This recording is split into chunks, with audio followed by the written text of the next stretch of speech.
Bonjour à toutes, bonjour à tous, bienvenue dans cette nouvelle masterclass du low-code. Épisode 6, saison 1.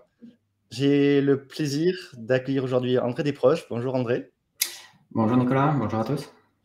Donc André travaille à l'AP-HP, un petit groupe médical, on va dire. Donc, on en reparlera, mais 100 000 employés, 38 hôpitaux, donc quelque chose d'assez gros, d'assez décentralisé aussi, et où on fait du no-code, du low-code à l'échelle semi-industrielle, voire bientôt très, très industrielle. C'est un programme assez récent, donc André va nous en parler, mais extrêmement bien construit, je trouve, avec des résultats qui sont quand même vraiment très intéressants. Et un outil franco-français, Cocorico, donc on en parlera, qui s'appelle TimeTonic, qui est un joli concurrent d'une société américaine qu'on connaît plutôt bien dans le no-code local, qui s'appelle Airtable.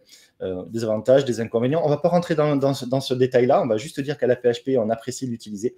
Et puis, si on a le temps derrière, on aura même quelques écrans à partager de ce qui a pu être développé à la PHP. On s'arrête à des écrans, puisqu'il y a des confidentialités quand même de tout ce qui est traité. On va parler de données de santé, on va parler de patients, 8 millions de patients, je crois. Donc, on a quelque chose de très sérieux. De nouveau, on a l'exemple ici que le no-code, le low-code, ça peut être extrêmement sérieux. Ce n'est pas réservé aux POC, ce n'est pas réservé aux PME, aux TPE. On est vraiment dans quelque chose d'absolument industriel et on va vite le voir avec André. Voilà. Je me tais un petit peu et je laisse la place à André. André, est-ce que tu peux te présenter, s'il te plaît ? Oui, bonjour à tous. Donc, je suis André Desproges, donc chef de projet à la PHP, plus spécifiquement à la direction de la recherche clinique et de l'innovation. Et je suis donc plutôt spécialisé dans la partie informatique et depuis 2 ans missionné quasi à temps plein sur le déploiement des outils no-code, low-code à la PHP dans le cadre de la recherche. Et on pourra en discuter, mais le no-code est parti de la recherche et est en train de se diffuser beaucoup plus largement au niveau de la PHP. Donc, j'accompagne aussi beaucoup d'autres équipes qui souhaitent se lancer dans la démarche. Alors ça, c'est un spoiler total parce que je pensais terminer là-dessus, mais c'est très bien. Est-ce que, une question que je ne t'ai pas posée pour préparer ce rendez-vous, tu as quoi comme formation, toi, en fait ? Alors moi, je suis à la base de formation ingénieur, donc en biologie industrielle. Donc, j'ai fait une école dédiée là-dessus. Et donc, j'ai été recruté par la PHP à la sortie de l'école. C'est en fait la PHP qui a démarché notre école justement parce qu'ils cherchaient des profils avec des connaissances en biologie et des connaissances sur les nouvelles technologies, notamment numériques et bioinformatiques. Et donc, c'est comme ça que je suis arrivé à la PHP. Et c'est vrai que parce que c'est généralement les projets informatiques dans le domaine médical, donc ça demande un très haut niveau médical, donc de compréhension. Il faut être en capacité de comprendre un peu ce qui doit être fait et ce qui est envisagé de faire, et également avoir des compétences en numérique pour pouvoir en fait transposer ça en outils numériques. Ok, top. Est-ce que tu peux nous parler de l'AP-HP ? Donc je disais, je crois que c'est 38 hôpitaux, c'est ça ? 8 millions de patients, 100 000 Oui, employés ? en fait, donc l'assistance publique hôpitaux de Paris, donc ce sont les hôpitaux parisiens, c'est 39 hôpitaux qui sont regroupés en 6 groupes hospitaliers universitaires. Donc on travaille main dans la main avec les universitaires, puisque les médecins sont notamment formés là-bas. Donc il y a un gros partenariat université partie recherche. Donc on accueille près de 8 millions de patients par an. Donc on est le premier centre hospitalier universitaire d'Europe. Donc c'est vraiment très, très important. Et donc on a une très très forte activité de recherche, plus de 4500 projets de recherche, que ce soit nationaux ou internationaux, qui sont menés. Et ce qui attire énormément, notamment les médecins qui cherchent à avoir une double activité, donc une activité médicale, mais également une activité recherche et innovation. 4500 projets. À l'instant T, du coup, si tu relèves, tu as 4500 projets, plus ou moins. 4500 projets, oui, en cours, projets de recherche. Donc, c'est généralement des essais cliniques où on va inclure des patients. Il y a un vrai enjeu à aller vite sur l'inclusion des patients et le test, justement, de nouvelles thérapeutiques. On l'a bien vu dans le cadre du Covid. Et bien sûr, en France et en Europe, on a un cadre réglementaire aussi qui est très, très strict, qui est là pour protéger les patients. Donc, c'est un peu l'enjeu d'aller vite tout en ayant le respect de ces exigences réglementaires les plus élevées. Avant de rentrer dans ce détail-là, parce que le time to market va être absolument clé dans notre histoire aujourd'hui, quel est le fonctionnement? Parce que si on imagine 38 hôpitaux, on imagine une décentralisation quand même assez forte. 6 GHU, donc c'est les regroupements d'hôpitaux, hein, je dis avec mes mots à moi. En termes de SI ou de DSI, comment ça se passe? C'est centralisé, c'est très présent, vous achetez beaucoup, vous faites beaucoup, comment ça se passe? Alors, à l'heure actuelle, on a à peu près 900 applications qui sont enregistrées dans notre logiciel de suivi des applications à PHP. Donc, il y en a quelques-unes seulement qui sont vraiment les plus importantes. Donc, la partie dossier patient avec Orbis. Donc, toutes ces applications-là sont gérées par la DSN, donc la Direction des services numériques, qui gère en fait ces applications à l'échelle de toute la PHP. Et ensuite, donc, on a des DSI locales, donc des directions des systèmes d'information qui sont au niveau des GHU, donc qui ont une certaine autonomie. Donc, il y a vraiment une organisation globale, un certain nombre d'applications qui sont vraiment gérées en centrale. Et après, il y a une délocalisation possible d'applications de métier au niveau des sites. Et après, donc, il y a le cas particulier de la recherche, où on a en fait des outils de gestion de la recherche. Et là, c'est la direction de la recherche clinique et d'innovation qui est en MOA, en maîtrise d'œuvre. Et la DSN qui est en maîtrise, nous, on est en maîtrise d'ouvrage et voilà, la DSN en maîtrise d'œuvre. Ok. J'imagine que le contexte de sécurité des systèmes d'information est particulièrement important. Les hôpitaux, on l'entend, se font souvent attaquer. Certains... on entend quand ils tombent, en fait. On n'entend pas quand ils sont attaqués. C'est comme nous à la Poste, on se fait attaquer assez régulièrement, mais on entend rarement parler parce qu'on arrive à tenir généralement. Est-ce que c'est un contexte assez pesant quand on veut faire du SI, du coup, à la PHP? Alors oui, en fait, dès lors que l'on veut manipuler donc, soit des données patients, donc il y a des contraintes réglementaires donc, qui s'appliquent, comme le fait de travailler avec des hébergeurs de données de santé, des applications qui sont certifiées, donc HDS, et également c'est valable pour les données biologiques. Et on a des contraintes de connexion qui s'appliquent également. Et donc, c'est vraiment, on a au niveau de la PHP donc des DPO, donc des délégués à la protection des données, et des RSSI qui sont en charge de ça, donc ils sont plutôt en centrale. Et donc, c'est avec eux qu'il faut faire le choix des solutions. Et pour mieux accompagner en fait les équipes, parce qu'il y a une très très grosse demande d'outils numériques, notre DSN a mis en place en fait un service relation client, où en fait on peut s'adresser à ce service-là dès qu'on a besoin d'une application numérique. Donc, c'est eux qui prennent en charge la demande, c'est eux qui font le démarchage auprès des éditeurs, qui font les choix suivant leurs critères. Et donc, c'est fait bien sûr avec les utilisateurs. Et puis après, il y a un comité de sélection. Et c'est comme ça d'ailleurs qu'on quand on est arrivé au choix de TimeTonic pour la partie no-code de la PHP. Top. Du coup, parlons de TimeTonic. Donc, avant de parler de TimeTonic plutôt, cette approche du no-code, du low-code, tu es un chef de projet informatique expérimenté. Donc, comme beaucoup d'entre nous, tu as expérimenté les projets qui prennent des années à être déployés, voire qui, au bout de quelques années, ne sont toujours pas déployés, où les choses prennent du temps, peuvent coûter très cher. Et à un moment donné, comment tu es arrivé à te tourner vers le no-code, le visual programming? Oui, alors en fait, le no-code, c'est arrivé un peu, alors c'est pas par hasard, mais c'est dû à notre expression de besoin. C'est-à-dire qu'on avait, jusqu'à présent, et on a toujours donc une application centrale de gestion de la recherche qui a été développée par d'autres GHU, qui répond très bien au métier, mais qui est assez peu paramétrable. C'est-à-dire qu'on est obligé de suivre les procédures qui ont été mises en place par cette application. Donc, ça nécessite que les équipes s'adaptent au logiciel plutôt que le logiciel s'adapte aux équipes et aux procédures. Donc, on sortait de cette expérience-là. Donc, on voyait à quel point c'était difficile de faire bouger les choses, ne serait-ce que de rajouter un champ ou de revoir quelques logiques parce que c'est quelque chose qui était spécifique à la PHP. Il faut savoir que la PHP, vu sa taille, va être différent de l'organisation de l'ensemble des autres GHU. C'est-à-dire qu'il y a, nous, on a vu 6 GHU. C'est un GHU, c'est l'équivalent d'un gros centre comme Bordeaux, par exemple. Sorbonne Université, c'est quasi aussi gros qu'un GHU de région. Et donc, à ça se rajoute un siège, une DSN, DSI. Donc, il faut qu'on puisse, voilà, sur les applications informatiques, avoir suffisamment de liberté pour l'adapter à notre organisation. Et c'est pour ça qu'on avait un certain nombre de process qui étaient encore sous format papier, hein, même en 2023. Ouais. On a encore beaucoup de choses qui sont avec des boîtes génériques, alors qu'il y a un flux de données extrêmement important, des choses qui sont faites manuellement. Donc, on cherchait en fait une application pour dématérialiser les processus.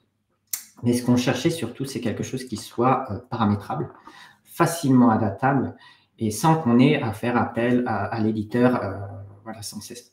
Et c'est comme ça que, suivant cette expression de besoin, les premiers candidats justement pour cette application-là, ça a été des entreprises no-code. Et c'est comme ça qu'on a découvert le no-code. Et on a vu notamment, on en discutera, mais des applications comme TimeTonic, par rapport à l'expression de besoin qu'on avait fait et toutes les contraintes, on voyait comment ils pouvaient facilement y répondre. C'est là qu'on s'est dit, il faut vraiment qu'on regarde plus en détail ce que ça fait. Et depuis, on a fait énormément de choses avec cette application. Il y a quelque chose que tu m'as dit qu'on a préparé qui m'a marqué, qu'en fait, pour toi, le visual programming, qu'on appelle ça no-code, low-code ou comme on veut, c'était pas une découverte totale. Tu es dans l'informatique depuis un certain temps, tu avais déjà vu passer des solutions, mais là, il y a quelque chose qui a changé, tu trouves? Oui, alors il y a deux choses qui ont changé. D'une part, c'est à l'époque où je regardais les solutions no-code, low-code, c'était encore un peu embryonnaire. C'est-à-dire ce qu'on faisait avec, moi j'ai fait pas mal aussi de développement, ça s'appliquait plutôt voilà, sur des petits projets. Entre-temps, on l'a vu sur les démonstrations qu'on a eues, ça a énormément évolué. Et maintenant, avec le no-code, on peut vraiment faire des applications complètes, que ce soit web ou mobile, extrêmement complètes et complexes, sans avoir à toucher une seule ligne de code. Donc ça, il y a une grosse évolution là-dessus.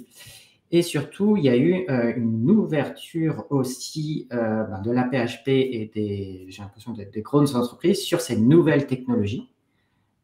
Qui jusqu'à présent on ne se les permettait pas parce qu'on se disait bon c'est malheureux, ça avance, ça a l'air très bien, mais la barrière avec hébergeur de données de santé, etc., ça c'est pas pour nous. Et finalement il y a eu un mix des deux mondes, on va le voir aussi avec TimeTonic, sur une évolution des applications no-code vers les exigences telles qu'on les a. Et aussi une ouverture des RSSI, DPO vers ces technologies-là pour au moins voir si ça pourrait répondre donc aux besoins des utilisateurs. Top. Et donc du coup, TimeTonic, comment le choix s'est fait? Alors TimeTonic, on a eu plusieurs éditeurs. Donc en fait, TimeTonic, moi je ne connaissais pas du tout il y a quelques années de ça. C'est une collègue qui était récemment recrutée pour l'Institut Carnot quand elle a eu écho de la demande qu'on faisait recherche d'un logiciel entièrement paramétrable. Elle m'a dit, je connais une application TimeTonic que j'ai eu l'occasion d'utiliser dans un autre cadre et regarde ce que ça donne. Donc en plus, c'est français. Donc nous, on était surtout sur des applications américaines au départ. Ouais. Et donc, on a vu qu'il y avait des Français, donc c'était déjà une très bonne nouvelle de voir qu'il y a des sociétés françaises qui se sont positionnées sur ces thématiques-là. Et donc, on a eu plusieurs démonstrations, on a fait des tests, et il s'est révélé que l'application était celle qui répondait le mieux aux besoins qu'on avait. Et d'autant plus avec une relation donc avec l'éditeur qui était simplifiée et beaucoup plus fluide. C'est-à-dire que sur d'autres éditeurs américains, par exemple, je ne veux pas donner de marque, mais ils sont hébergés chez AWS et autres. Ça, par contre, chez nous, c'est malheureusement pas autorisé. Donc, quand on leur demande s'il y a une possibilité de faire autrement, généralement, c'est non. Alors que là, justement, avec un hébergeur, un éditeur français, c'était beaucoup plus fluide au niveau des conversations sur il faudra à terme aller vers l'HDS, est-ce que c'est possible? Donc, c'était déjà beaucoup plus fluide et sécurisant de se dire on part sur un éditeur français et on va grandir un peu ensemble sur cette application. L'histoire, moi, je la trouve quand même assez super parce que ce choix-là, vous l'avez fait quand tu parlais de 2023, donc il y a 1 an et demi, c'est ça à peu près? Oui, c'était en 2023 c'était avril 2023 qu'on faisait ces démarches de sélection, il me semble. Et 1 an et avril, ouais, non, 2 ans plus tard. 2 ans plus tard, vous êtes 3 à travailler. Alors, je vais juste un tout petit peu à la fin, mais on va y aller progressivement. Mais vous êtes 3 à travailler à temps plein dessus et vous avez développé des palanquets d'applications. Et il y a plein d'autres personnes à la PHP qui développent des palanquets d'applications. Et les applications que vous avez développées font très envie à d'autres CHU. Et il y a une vraie question qui se pose de comment exporter ces applications, ce savoir-faire finalement vers les autres CHU. Donc, ça a été quoi le premier projet que tu as lancé, que vous avez lancé avec Time Tonic? Et puis derrière, comment les choses ont pris? Comment l'équipe s'est structurée? Est-ce que tu peux m'en dire plus? Alors là, sur les projets, donc on avait 5 projets prioritaires qui ont été définis par la direction de la recherche clinique. Il y en a notamment un qui est en lien avec les promoteurs, c'est-à-dire que toutes les industries pharmaceutiques qui veulent tester un nouveau médicament doivent signer des conventions avec les hôpitaux pour pouvoir inclure des patients D'accord. dans leurs essais cliniques. Et bien sûr, le promoteur s'engage à rembourser l'intégralité des frais qui sont liés à cet essai clinique-là. Ce processus-là, vu la taille de la PHP, c'est des milliers de demandes qui sont faites chaque année à la PHP. Il y a un vrai enjeu à aller vite, à signer ces conventions, à tout cadrer de façon à pouvoir démarrer l'essai. Et ce processus était entièrement donc manuel. Donc, il y avait une boîte générique, il y a des documents réglementaires à déposer et la secrétaire devait faire le tri. Souvent, il manquait des pièces. Donc, c'était extrêmement compliqué pour elle. Ça générait beaucoup de retard et beaucoup de frustration de la part des promoteurs. Donc, un des premiers processus, c'était celui-là, c'est dématérialiser ce qu'on appelle le guichet unique académique et industriel, et de pouvoir créer une plateforme en ligne pour le dépôt des dossiers, d'automatiser toutes les étapes de recevabilité et d'instruction des demandes, et surtout derrière, en fonction, un promoteur, lorsqu'il mène un essai clinique, il travaille forcément avec des médecins à PHP de différents services. Et donc, une fois que son dossier est déposé, donc il nous spécifie les médecins avec qui il travaille, et en fonction de l'appartenance de ces médecins, au niveau des GHU, c'est une équipe différente qui va gérer. Donc, l'idée, là, c'était de pouvoir automatiser ça, donc se créer une véritable base de données visuelle, donc avec la liste de nos structures, la liste de nos médecins, et que le système attribue automatiquement les dossiers aux bonnes équipes pour vraiment fluidifier le process et gagner du temps.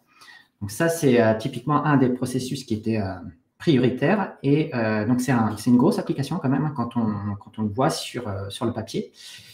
Et il se trouve qu'en 3-4 mois, on a réussi à créer la plateforme en ligne, à commencer à réceptionner les premiers dossiers, à automatiser pas mal de tâches. Et ça a été un vrai succès. C'est là, pour le coup, et notre DSN là-dessus, ne proposait pas d'outils sur étagère pour pouvoir faire ça, alors que c'était vraiment une priorité. Donc, vraiment, le fait de leur dire, nous, on est parti sur du no-code, on a pris en charge nous-mêmes le développement de l'application, la partie validation aussi, et aujourd'hui, ça marche. Et donc, c'est un peu comme ça que c'est parti. Et derrière, il y a aussi un Gantt de suivi des projets de recherche, en fait. L'idée, c'est que les investigateurs, une fois qu'ils auront fait la demande, ils ont besoin de savoir où ils en sont exactement du dossier. Est-ce que le contrat est signé ou pas? Est-ce que je peux inclure ou pas? Et là, l'idée, c'était de leur mettre un Gantt en ligne qui leur permette de suivre en temps réel toutes les étapes. Donc, où ils en sont, qui est le bon interlocuteur, et vraiment de fluidifier, enfin de donner à voir, et de, encore une fois, de réduire ces délais sur tout le processus. Il n'y a plus de son de mon côté. Merci. C'est le jour des problèmes techniques, parce qu'on a un problème technique sur la diffusion LinkedIn aussi, donc on enregistre surtout sur le replay là. Il y a peut-être quelques personnes qui ont réussi à nous attraper en cours de route, et je vois qu'il y a Yannick qui a passé le message aussi. Voilà, bon, ouais, c'est enregistré, on le diffusera à tout le monde a posteriori, et désolé pour ceux qui auront attendu quelques minutes en vain. Oui, donc on partagera quelques screenshots à la fin si on a le temps, et c'est vachement intéressant. Moi, la question que je me pose, c'est à un moment donné, à la DRCI, comment vous avez fait ce choix de monter une équipe dédiée finalement? Parce que tu es parti sur un projet où pour répondre à ce besoin, tu t'es dit, enfin, vous êtes dit, allons-y, essayons de le faire nous-mêmes avec ces outils qui ont l'air vraiment bien. Puis aujourd'hui, vous êtes quand même 3 à temps plein dessus, quoi. Oui, en fait, l'équipe s'est vite étoffée puisque la demande a été très forte dès le départ. Donc, dès les premiers projets déployés, c'est surtout, en fait, ce qui nous a agréablement surpris, ben, c'est le temps de développement qui est considérablement raccourci en no-code. Donc, par contre, il faut être bien organisé, avoir des expressions de besoin bien claires pour pouvoir faire les choses. Ouais. Mais ce qui est vraiment très important et très intéressant vis-à-vis de TimeTonic, c'est cette capacité de créer des bases de données visuelles. Donc, on est parti de là. Donc, on avait besoin d'avoir la liste de nos hôpitaux, la liste de nos EHU, de nos DMU enregistrés, liés entre eux. On avait besoin d'avoir la liste de nos médecins liés directement aux établissements. Et une fois qu'on a déjà ces données-là, c'est-à-dire que je prends n'importe quel médecin, le système est en capacité de me dire donc, quel est le GHU, quelle est l'équipe, de faire des transferts automatiques. Donc ça, c'est absolument énorme pour nous.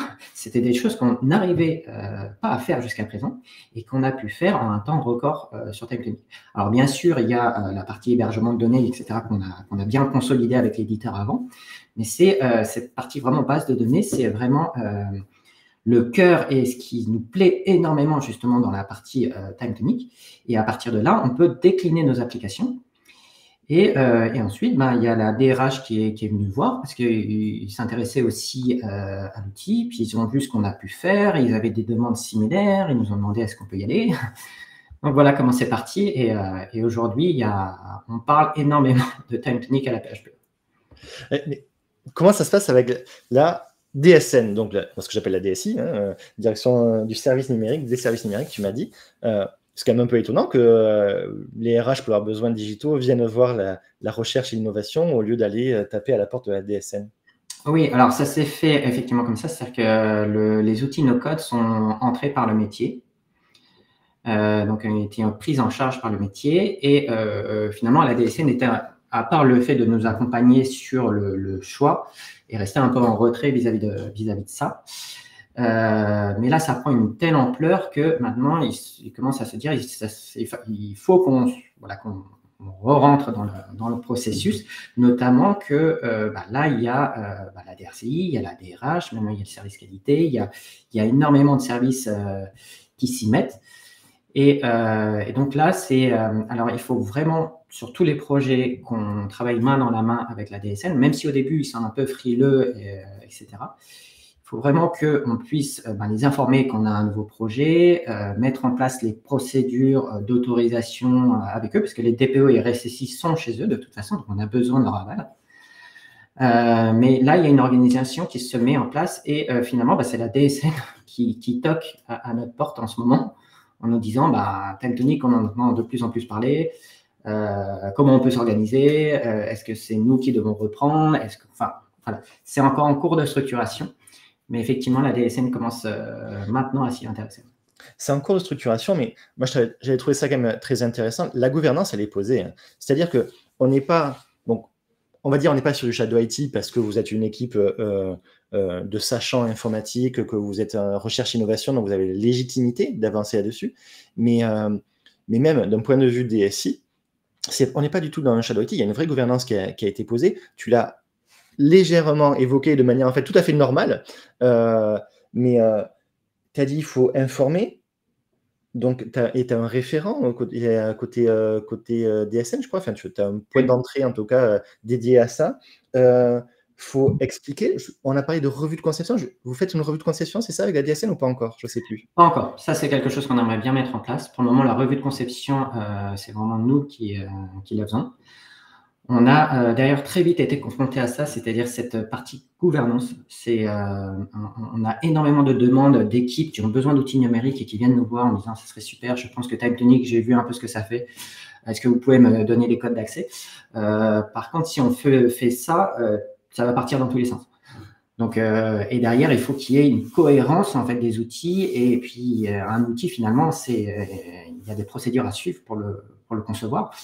Donc, c'est pour ça qu'on a créé une gouvernance qu'on a appelée l'instance de coordination Timetonic, où on a essayé de mettre un représentant des différentes directions, donc des RCI, des RH, des SN. Pour le moment, ils ont leur place, mais ils ne sont pas encore là. C'est le dernier. Enfin, c'est assez fou, mais finalement, c'est comme ça que ça se passe.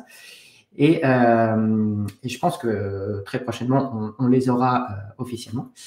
Mais pour le moment, c'est vraiment les utilisateurs qui ont créé cette instance-là.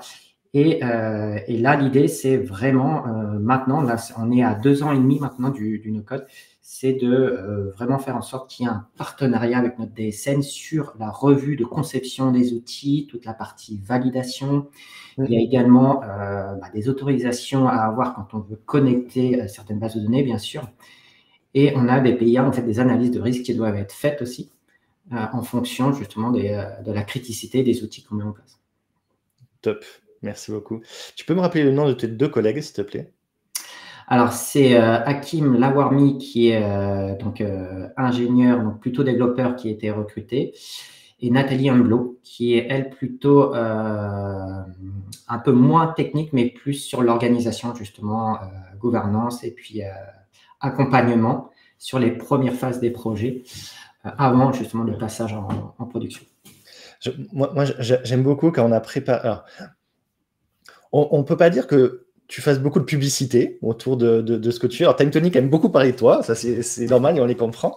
Quand on prépare ensemble, tu me dis les choses tout à fait naturellement, et en fait, il y a plein de choses, enfin, c'est juste central dans l'adoption du no-code. Le code, vous l'avez fait, vous le faites, vous l'avez fait, vous avancez là-dessus, vous allez même très très vite, je trouve.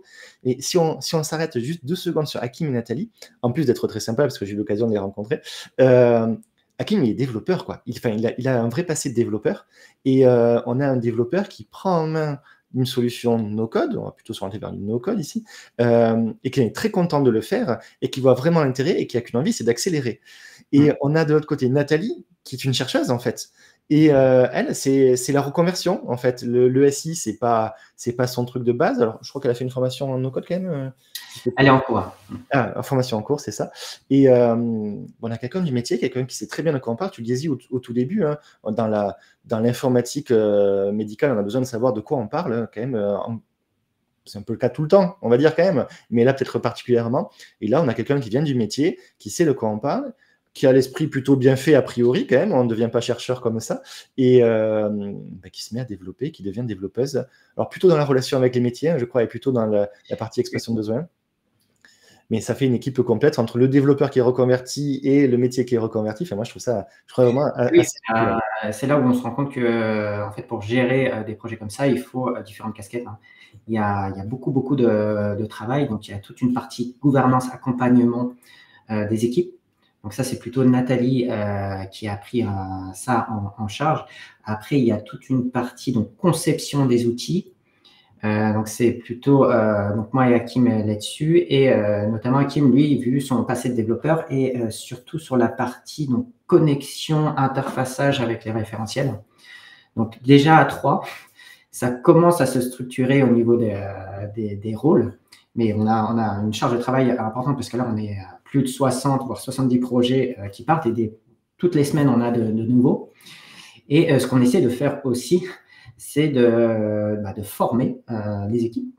C'est à minima qu'il y ait 2 référents qui puissent en fait participer aux ateliers de conception, en fait s'acculturer donc à la fois avec Timetonic, mais aussi avec la démarche SI, hein, de comment on construit, comment on valide un outil, qu'est-ce qu'on attend de nous en termes de validation et de test, de façon à ce qu'il y ait une autonomie au niveau des équipes.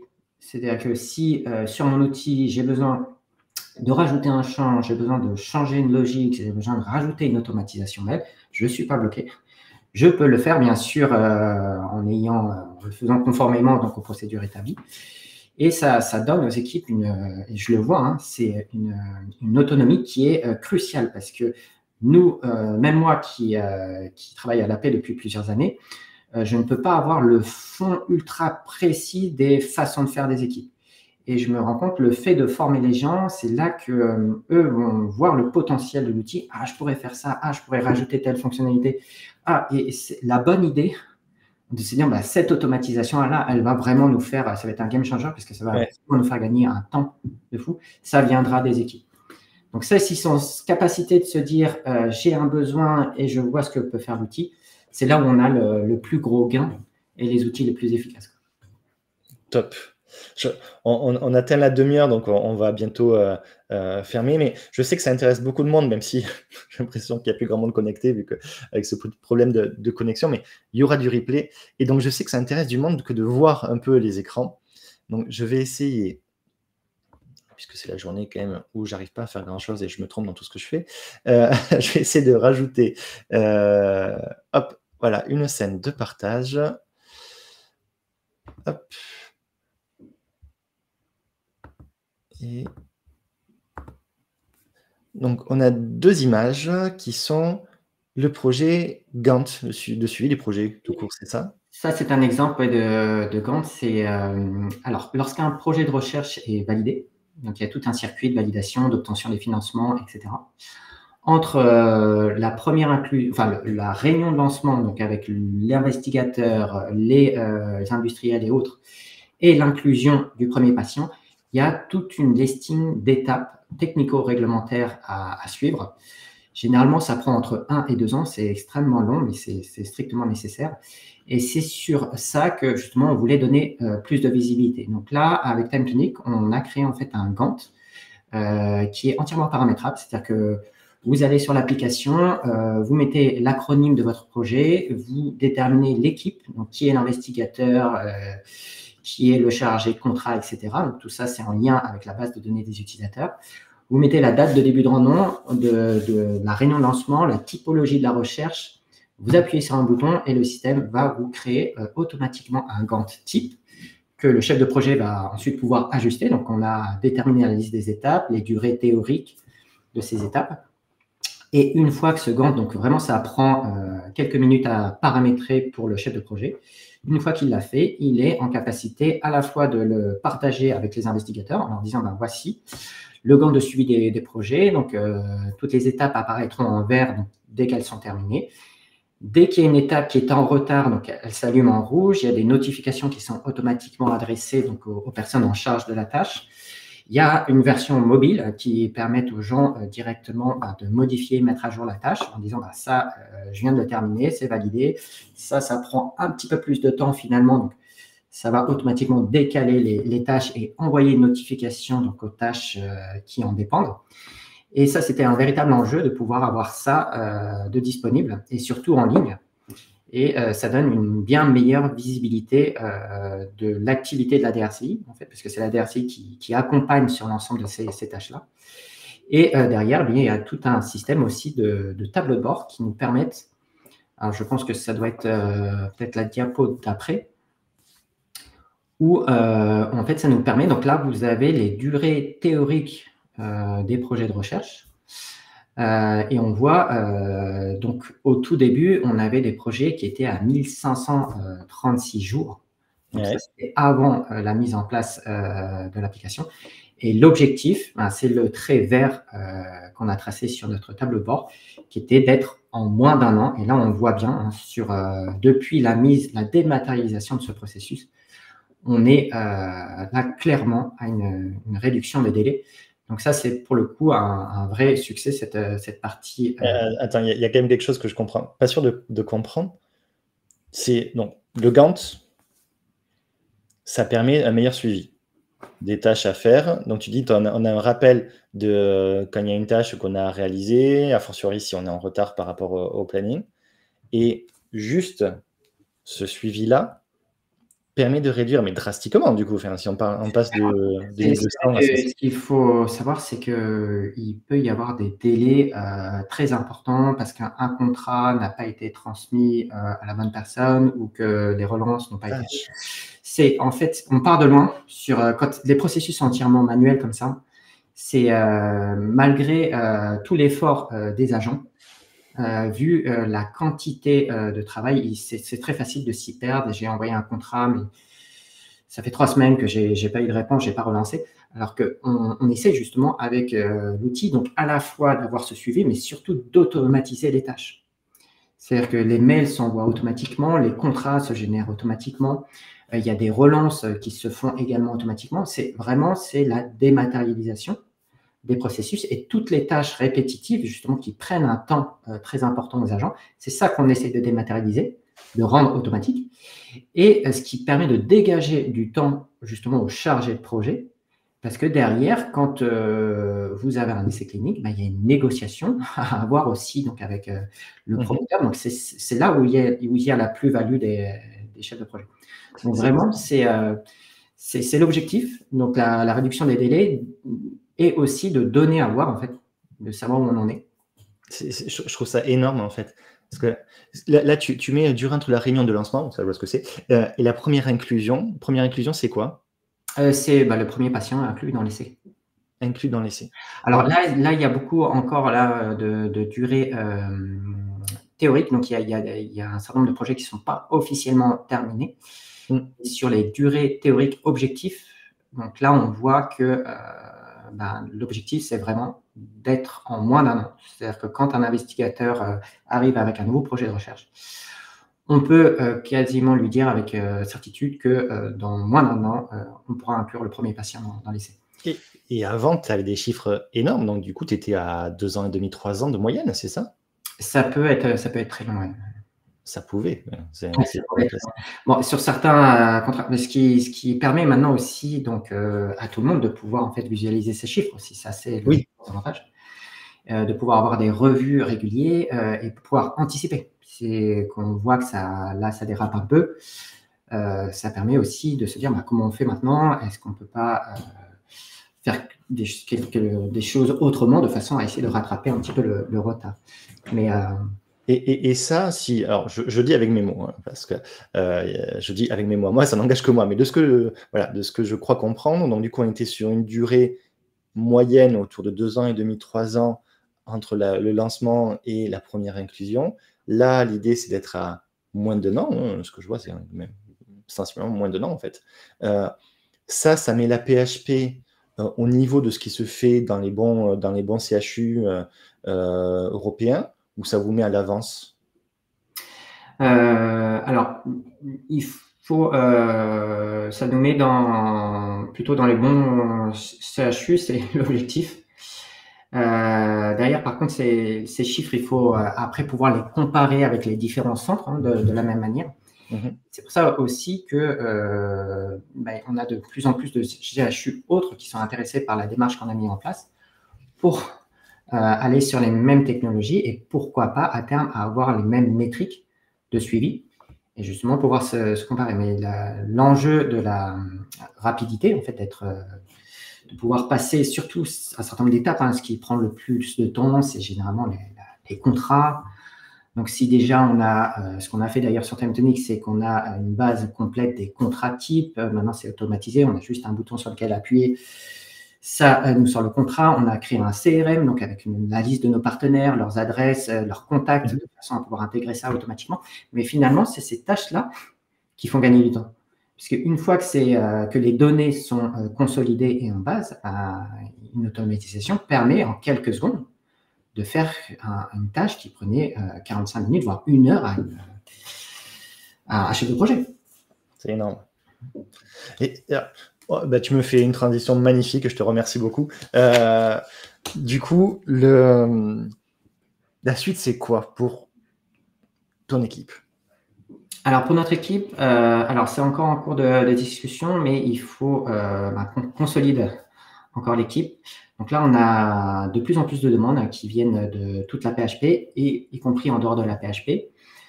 On est en train de se poser la question de comment on va s'organiser avec la DSN. Est-ce que finalement, on crée une équipe no-code un peu sur le modèle justement de DocaPost, d'accélération digitale, et qui serait donc au niveau DRC, voire peut-être légèrement détaché de la DRC si jamais ça rayonne au niveau de la PHP de façon globale. Et l'objectif, c'est de pouvoir donc continuer à réceptionner les projets, à les faire valider conformément donc aux bonnes pratiques de la PHP et de pouvoir les mettre en production. sachant que au niveau du service relation client de la DSN, hein, je crois que c'est tous les mois qu'ils ont une réunion et tous les mois, ils présentent des dizaines de projets, des dizaines de demandes.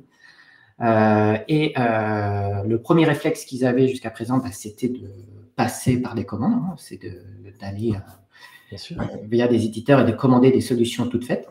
Et là, maintenant, on se rend compte que le no-code nous met en capacité de développer nous-mêmes un certain nombre d'applications. Et surtout qu'une fois qu'elles sont développées, c'est-à-dire toutes les interfaces qu'on a faites pour une application sont complètement transposables à une nouvelle application. Donc, c'est-à-dire qu'on est déjà connecté à l'AD, on a déjà la connexion avec les structures à PHP, et donc on peut repartir déjà d'un contexte qui est extrêmement favorable et qui peut encore accélérer le temps de développement. De nouveau, hein, tu lâches des bombes juste avec des petits mots comme ça. Enfin, moi, dans ma tête, ça l'effet d'une bombe. Mais en fait, ce sont mes mots, mon interprétation. Mais là, vous aviez l'habitude d'acheter à des éditeurs. Vous êtes en train de vous dire votre propre éditeur. Parce que quand tu parles de rayonner au-delà de la PHP, c'est peut-être, c'est vous qui verrez, j'en sais rien. Mais ça peut être une idée, effectivement, j'entends, d'aller proposer ces solutions-là aux autres CHU qui n'ont pas forcément les mêmes compétences et qui ont par contre les mêmes besoins et qui voient que ce que vous avez fait, c'est vachement intéressant. Et moi, je trouve que c'est un changement de paradigme phénoménal. D'un point de vue DSI, hein, puisque ce que tu dis, moi, il y a quelqu'un qui l'a dit assez récemment, et je crois que je l'ai redit 20 fois depuis que je l'ai entendu, mais il y a le make or buy qui est le dilemme classique, hein, dans toute entreprise. Et puis, si tu n'es pas une entreprise numérique, tu vas plutôt te dire je vais acheter un éditeur logiciel plutôt que de le faire de mon côté.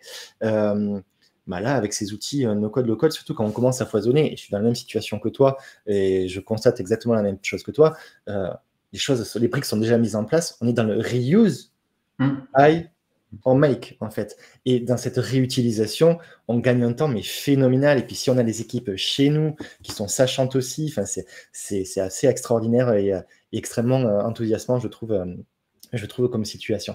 On a quand même quelques personnes qui sont connectées, même si je ne vois pas la quantité, mais il y a des gens qui se manifestent sur le chat. Donc, bonjour à tout le monde. On est en train de conclure. Donc, avant de laisser la parole à André sur les conseils de fin, si vous avez des questions, n'hésitez pas à les poser. Et puis, si vous regardez cette vidéo en replay, n'hésitez pas à les poser aussi, puisqu'on tâchera d'y répondre aussi par écrit sur là où vous êtes en train de regarder ce replay. Voilà.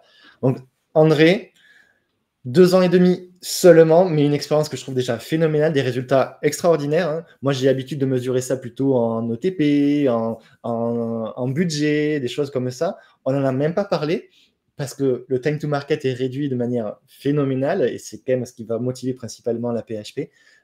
De toute expérience que tu as acquis à une vitesse grand V, quel conseil tu donnerais à ceux qui nous écoutent, qui seraient intéressés de reproduire un peu ça aussi chez eux?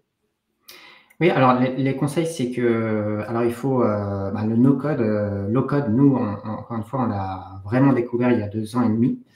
Ça a un potentiel énorme. Ça complète très très bien le code classique.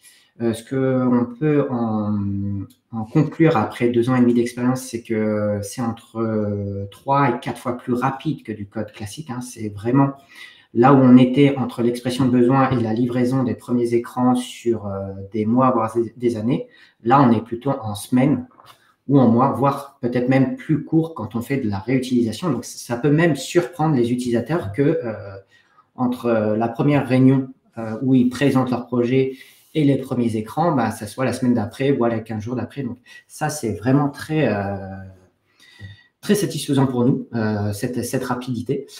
Par contre, il y a aussi ce qu'on a remarqué, c'est que ça ouvre beaucoup plus la conception d'outils aux utilisateurs. C'est-à-dire que je ne suis pas obligé de maîtriser le code pour pouvoir me lancer dans ce type de projet-là. Par contre, il y a tout un contexte de bonne pratique qui est essentiel. C'est-à-dire que créer un outil de to-do list pour soi-même, ça se fait sans problème. Par contre, créer un outil de remboursement patient à l'échelle de la PHP et qui doit fonctionner pour les 100 000 agents de la PHP, ça ne se conçoit pas de la même façon. Donc, il faut vraiment travailler en main dans la main avec les DSI, DSN qui ont cette expérience-là, cette expérience des gros projets, pour savoir quelles sont les étapes à suivre, quelles sont les autorisations à avoir, comment je dois construire ma base. Et derrière, en fait, il y a aussi le fait que quand vous vous allez vous lancer, souvent, vous allez très probablement réussir assez rapidement les premières applications. Et il y a d'autres services, d'autres équipes qui vont être intéressées. Donc, c'est ce qui nous arrive. Donc, énormément de demandes. Donc là aussi, il y a une gouvernance derrière qu'il faut organiser. C'est-à-dire réceptionner les projets, donc accompagner les gens, faire en sorte qu'ils travaillent ensemble si les thématiques ou les outils qu'ils souhaitent faire sont très similaires. Par exemple, le remboursement des frais de patient, on va avoir une demande je sais pas, du GHU Nord, mais finalement, Sorbonne, il serait intéressé aussi. Et il ne faut pas que tout le monde construise son outil dans son coin. Donc, il y a une vraie organisation à faire. Le fait de réunir les gens, de leur dire qu'il y a une possibilité de faire les choses ensemble. Donc, il y a toute une organisation quand même et qu'il faut avoir autour de ça. Mais par contre, le temps gagné sur le développement des outils fera en sorte que de toute façon, vous serez gagnant à la fin sur les délais et les outils livrés. Top. Moi, je rajouterais, parce que du coup, tu dis de manière assez classique, mais que j'apprécie aussi redire moi-même. Donc, merci beaucoup de le dire également et de le penser, puisque tu dis que je t'ai rien demandé de dire de particulier. Entre conseiller, accompagner, et puis, le no-code, c'est pas magique non plus. Là, ce dont tu parles, les résultats sont exceptionnels, je les trouve absolument géniaux, et je suis pas le seul, a priori, à le penser. Mais tous les projets ne sont pas forcément faisables non plus en no-code, low-code. C'est pas la baguette magique qui résout tous les soucis. On a besoin toujours de SN sur certains projets. Ça réduit, selon moi, la part et c'est ce que tu as dit aussi, la part de projets pour lesquels on a besoin de faire développer custom à côté, mais bien organisé. Et moi, je vais m'arrêter là par rapport à ton témoignage. C'était un mot que m'avait passé l'éditeur TimeTonic, du coup, l'éditeur à la PHP, ils sont ultra processés. Les process, ils connaissent, ils avancent comme des machines. Je pense que votre succès, ton succès, le succès de ton équipe repose beaucoup, je pense, sur votre efficacité, votre vraie efficacité, en fait, je pense. Mais bravo, c'était vraiment top. Mais Sébastien qui nous dit 80% d'analyse, 20% de dev, ouais, voire même des fois même un peu plus, quoi. Quand on va encore plus vite en dev, c'est vrai que bien poser les choses, ça reste absolument clé. Et finalement, en no-code, low-code, encore plus, parce qu'on voit les erreurs encore plus vite. Donc, voilà. Merci beaucoup, André. Je me permets de faire du coup une promotion pour ce qui se passe dans 2 semaines. Dans 2 semaines, c'est la masterclass épisode 7, saison 1. Je ne serai pas en direct cette fois-ci. Je ne serai pas en direct parce que je serai avec un capitaine de frégate. Alors, on aura les 2 pieds sur terre, on ne sera pas sur le bateau. Mais un capitaine de frégate pour nous parler pardon. Je vois des questions qui arrivent et notamment, je suppute l'éditeur d'essayer de nous faire parler d'intelligence artificielle. On y revient. Je fais ma promo d'abord et on y revient. Donc, dans 2 semaines, on parle du ministère des Armées qui a aussi fait le choix du no-code, low-code et du visual programming, du citizen development, mais pas que, pour ses besoins à eux. Donc, je trouve ça absolument génial comme témoignage parce qu'on est vraiment dans un environnement. Là, on parle des hôpitaux, c'est craignos en termes de sécu. Là, le ministère des Armées, quand on arrive à rentrer dedans, c'est qu'on a vraiment monté patte blanche. L'éditeur qui m'a même dit qu'il avait dû ouvrir le code pour être audité dans le code précis de sa plateforme pour pouvoir être référencé au ministère des Armées. Et quelqu'un au ministère des Armées qui est génial, qui est absolument détonnant, qui est encore plus optimiste que moi et qui a envie de faire bouger les choses, qui fait bouger les choses. C'est vraiment génial. Donc, je vous invite à vous connecter dans 2 semaines. Ça ne sera pas en direct, donc ce sera une vidéo. Donc, à la limite, n'hésitez pas à regarder le replay directement puisque ça ne sera pas du direct. Il y a des choses qu'on n'a pas le droit de dire, donc il fallait s'assurer qu'on ne disait pas des choses qu'on n'avait pas le droit de dire. Voilà. André, si ça te dit, je te propose de prendre 10 minutes maximum pour essayer de répondre aux questions. Donc, Thierry qui nous demande, est-ce qu'il y a un replay? Oui, je vais pousser cette vidéo, je ne sais pas encore trop comment, parce que je débute dans tout ça, mais je vais pousser cette vidéo. Elle est enregistrée intégralement, donc on aura les 47 minutes de témoignage d'André que je vais vous pousser quelque part. Suivez mon compte LinkedIn. À un moment donné, je vais créer aussi une page dédiée pour que ce soit plus simple à suivre, mais oui, le replay sera disponible. Yannick qui nous demande un peu d'IA dans tout ça. Est-ce qu'aujourd'hui, alors je sais qu'avec TimeTonic, on peut aller se brancher assez facilement, voire même très très facilement à des LLM, pour peu qu'ils exploitent des API, que finalement dans un process, c'est très très utile. Alors moi, je vais plutôt parler de workflow IA et pas d'agent IA. J'ai déjà parlé de l'idempotence qui est nécessaire et qui n'est pas disponible dans les LLM. Aujourd'hui, est-ce que dans les projets que tu fais, tu intègres déjà l'IA grâce à TimeTonic ou pas encore? Alors, c'est en phase de test. Alors, l'IA qu'on a sélectionné, nous, c'est Mistral. Et justement, on avait demandé à TimeTonic d'avoir cette possibilité-là, donc c'est chose faite. Et surtout, donc TimeTonic est en cours de migration chez OVH. Et on va avoir un serveur dédié chez OVH qui nous permettra de lancer les requêtes tout en restant dans un environnement cloisonné. Mais on a plusieurs projets et automatisations qui pourraient utiliser l'IA et qui seraient très pratiques pour nous. Mais pour le moment, on est encore en phase de test, de voir, tester les résultats, les réponses, etc. Et avant de passer plus largement en production. Merci. Il y a Conrad qui arrive en retard, mais on a commencé, la diffusion a commencé avec du retard aussi, donc c'est normal. Quels outils ont été substitués? Moi, dans le Gantt que tu as montré, je pense de suite à MS Project. Est-ce que vous utilisez MS Project? Est-ce que ça vous a permis de passer à autre chose? Ou est-ce que juste il n'y avait rien qui était déployé en fait? Alors, ça, c'est une très bonne remarque. C'est en fait MS Project, on l'a à la PHP et il était plutôt géré par les chefs de projet côté DSN. Et la réflexion qui nous a été faite souvent par les médecins, c'est que c'est un très bon outil, mais extrêmement complexe à prendre en main. Et ils n'ont pas le temps de passer du temps à se former là-dessus. Et TimeTonic se révélait plus simple à prendre en main. Donc justement, les médecins nous ont proposé ça. C'est-à-dire qu'on peut maintenir MS Project, mais vraiment pour des projets très spécifiques avec des chefs de projet dédiés qui l'utilisent, donc avec un nombre de licences, et avoir des outils un petit peu plus ouverts qui permettent d'avoir simplement des Gantt et des tâches, etc. Donc, alors, MS Project, on l'a toujours, mais il est au niveau de la DSN. Et là, on utilise plus TimeTonic là-dessus. Et avant qu'on lance le projet, c'était sur du Excel, hein, d'ailleurs, les ventes. Ben oui, la plupart du temps, on remplace de l'Excel, hein, c'est sûr. Quels outils no-code vous utilisez dans votre stack? Donc, on a parlé de TimeTonic aujourd'hui.